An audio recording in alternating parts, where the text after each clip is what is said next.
Everyone in the restaurant froze when the billionaire walked out without leaving a single dollar on the table. A $0 tip, the waiters whispered, the manager rolled his eyes, and the single father who served him, Daniel, stood there in silent humiliation. He needed that tip, his son needed dinner, life had already beaten him down enough, but just as Daniel picked up the empty plate with a tired sigh, he noticed something underneath. A folded note, with his name on it, and when he opened it, his hands began to shake.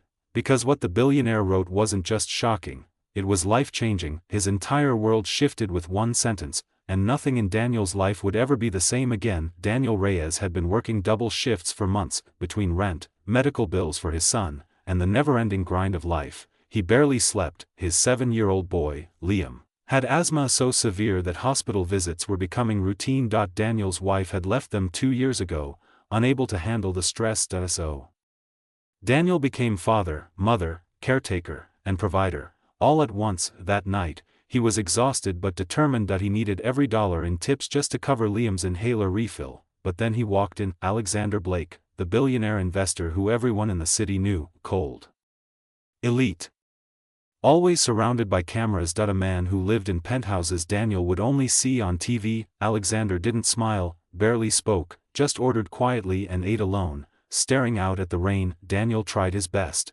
good service, warm manners, hopeful energy. Maybe, he thought, maybe a billionaire would tip well tonight. But when Alexander rose, placed his napkin on the table, and walked toward the exit, Daniel's heart sank. The check read, $3.18. The tip line, $0 no explanation. No apology, nothing. The other waiters snickered, that guy's richer than God, and left $0. Daniel's bad luck strikes again. Daniel swallowed the humiliation, picked up the plate, and then saw the note. One sentence on the front, for Daniel. With trembling hands, he opened it. Inside was another sentence, meet me outside, there's something important you need to know. Daniel froze. Why would a billionaire want to meet him? Rain poured outside as Daniel stepped out, clutching the note. Alexander Blake stood by a black limousine, his hands deep in his coat pockets. His expression was unreadable. You came, Alexander said quietly. Daniel swallowed. Why did you leave a $0 tip? Alexander didn't flinch, because I didn't want you to think I was offering charity. Daniel blinked in confusion. Charity? Sir, I don't understand. You will, Alexander said. But first, tell me, how's your son? Daniel nearly dropped the note. My son? How do you know about Liam? Alexander exhaled slowly, because 16 years ago, someone left me in the exact same situation. Daniel stared at him, stunned. Alexander continued, when I was a boy, my mother worked as a waitress. The night she collapsed from exhaustion, the restaurant fired her without hesitation. No benefits. No support. Nothing. His jaw clenched, old wounds resurfacing. I watched her struggle alone. I watched her hide her pain from me. And I swore, if I ever became wealthy, I'd find a way to help someone walking that same road. Daniel felt his throat tighten. But, why me? Alexander pulled out his phone and showed a picture. It was Daniel and Liam in the hospital lobby days before, Daniel holding Liam, signing medical papers with exhaustion on his face. I saw you, Alexander said. Your son was crying, but you stayed strong for him. That strength. I recognized it. Daniel blinked hard. He didn't know the billionaire had been watching. Come with me, Alexander said. There's something you need to see.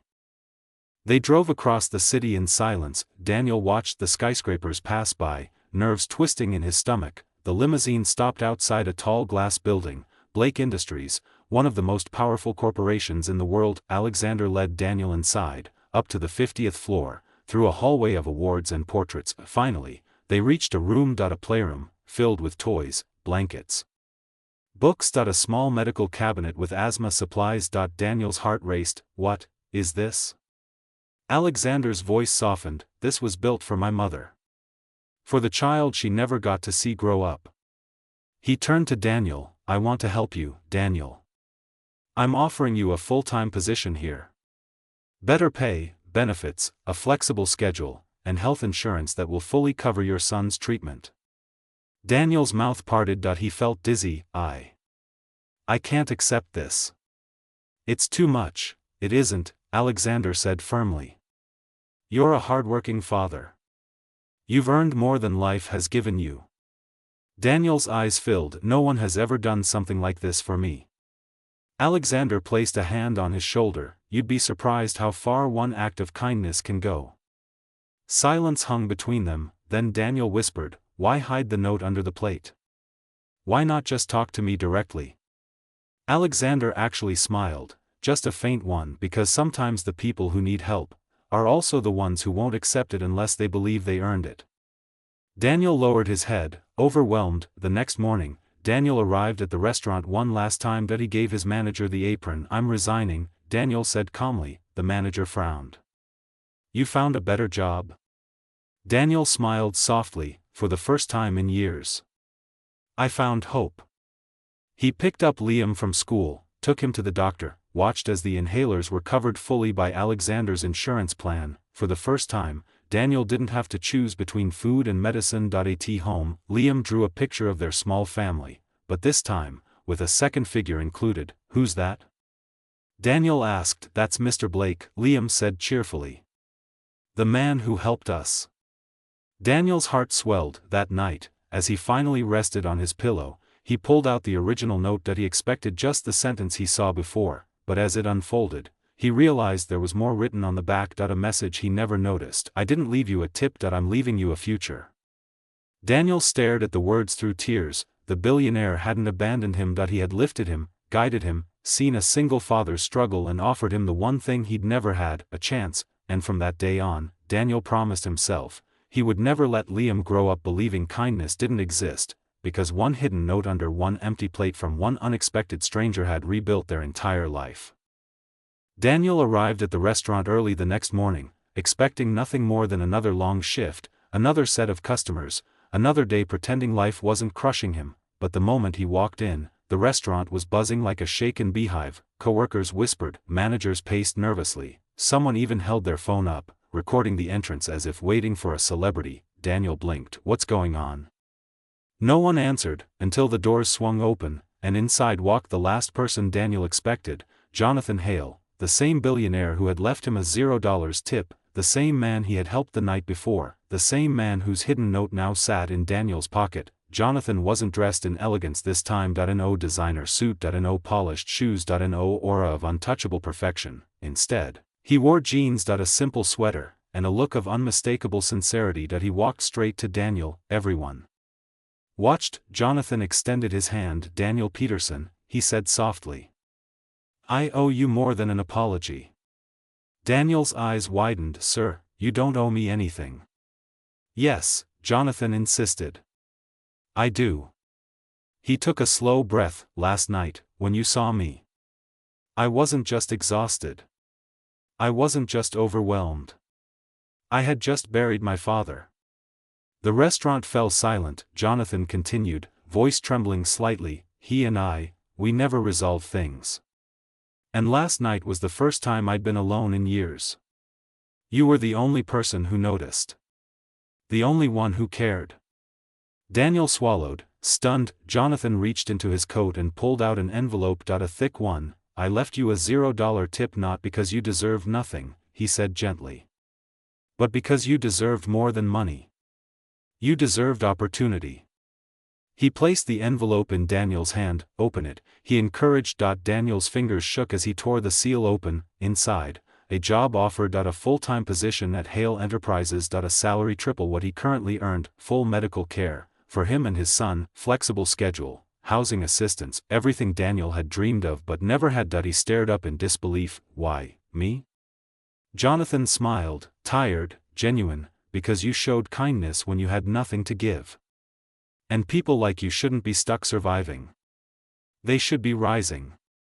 Daniel felt his throat tighten. He wanted to speak, but no sound came out. So Jonathan continued, and I want to meet your son, he said. If you'll allow it.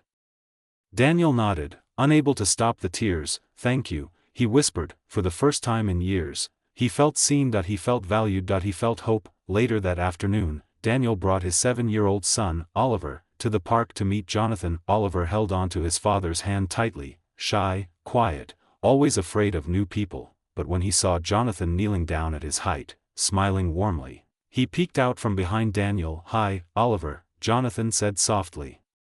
"Your dad tells me you're really good at drawing superheroes." Oliver blinked. "You know superheroes?" Jonathan grinned. "I know some. But maybe you can teach me the rest?" The little boy's face lit up instantly. Daniel watched, stunned. Oliver didn't warm up to strangers, ever, but with Jonathan, something just clicked. After a while, Oliver ran off to the playground, leaving Daniel and Jonathan alone. Jonathan exhaled deeply. "I wasn't lying last night, Daniel," he said. "There really isn't anyone left. My father was the last person I had." Daniel nodded slowly. "And Oliver is the only family I have," he said quietly. Jonathan looked toward the playground, toward Oliver laughing under the sunlight, then he said something Daniel never expected. "Then let's make sure both of your lives change for the better. Permanently." Daniel blinked. "What do you mean?" Jonathan turned to him, eyes steady. "I want you on my team. Not as someone beneath me, but as a partner. Someone I can trust."